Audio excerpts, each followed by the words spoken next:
Bloomberg Audio Studios. Podcasts, radio, news. We welcome now our TV and radio audiences worldwide. I'm pleased to say we're joined by Vanguard CEO Salim Ramji in an exclusive conversation. Salim, great to have you with us. So we all saw the ripple effects. Great to be here, Katie.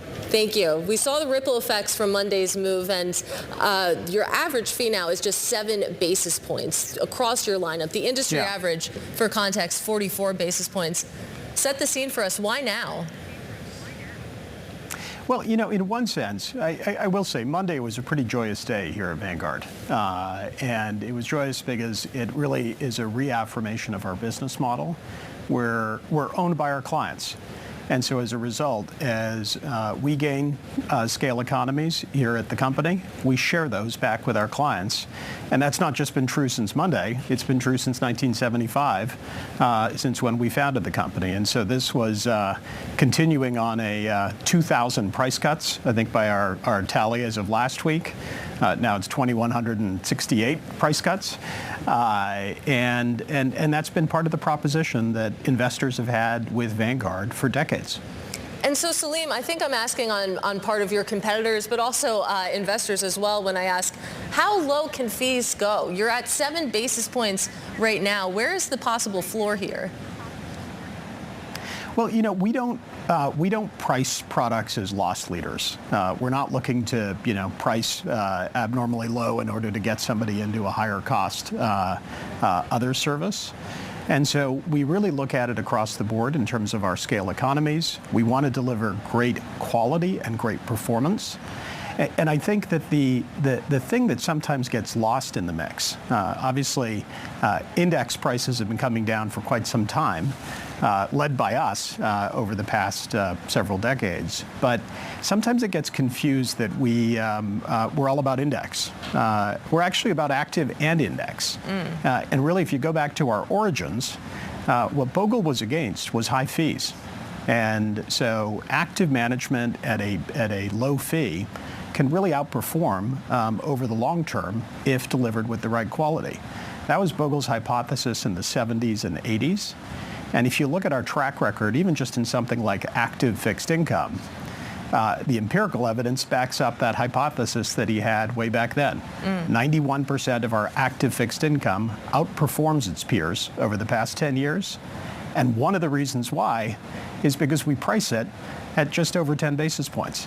And so at a very low fee. And, when you speak to our fixed income team, to Sarah Devereaux, our CIO, and our teams who run our active fixed income, part of the reason they're able to outperform is they have a much lower headwind from higher fees, and so they're able to take risks in a much better and more disciplined way. And so what this is really about is not just about delivering high-quality index management, but it's really about delivering high-quality investment management at a very low fee. And I think whether you're looking at active fixed income or whether you're looking at index fixed income or index equities, that's really what we've been about. Right. Well, Salim, you make the point that a lot of people probably think of Vanguard and they don't think of active. And you do have, of course, active funds out there, but it's a pretty small percentage of your overall lineup, especially if you take a look at the ETF side of things. Should we expect to see more active fund launches from you?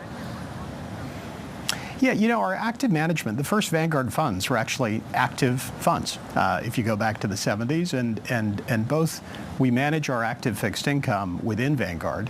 We have a whole range of partners, sub-advisors that we work with for our fundamental active equities. And they're unified by the principle of being high quality at a low price.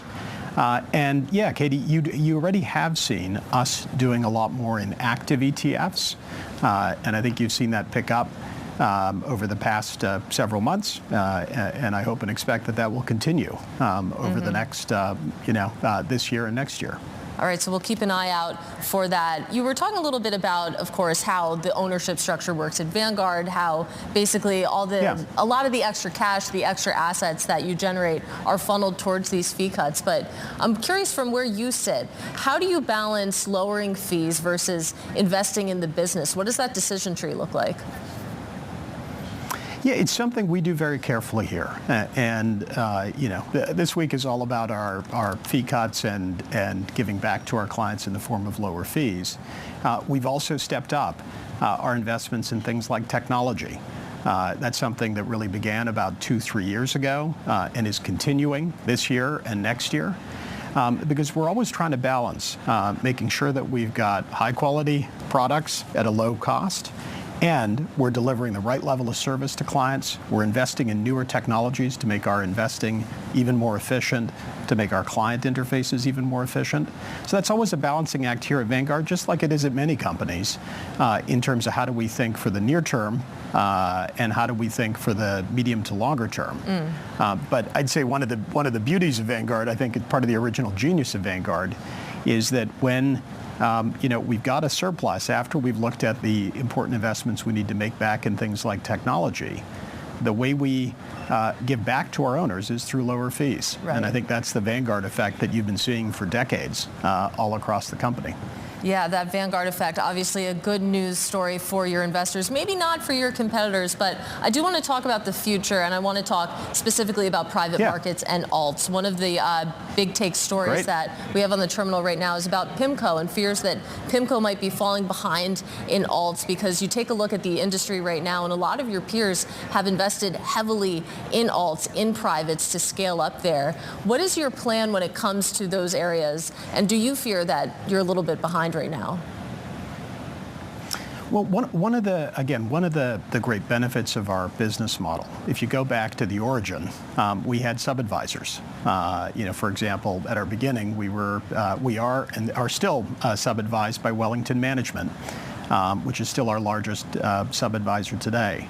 And so where we don't have capabilities within kind of Vanguard, we've long had an ability to partner with other firms. To date, we've generally done that in fundamental active equities, but we can do it in things like private markets. And there's lots of discussions and explorations we have underway to see what's possible.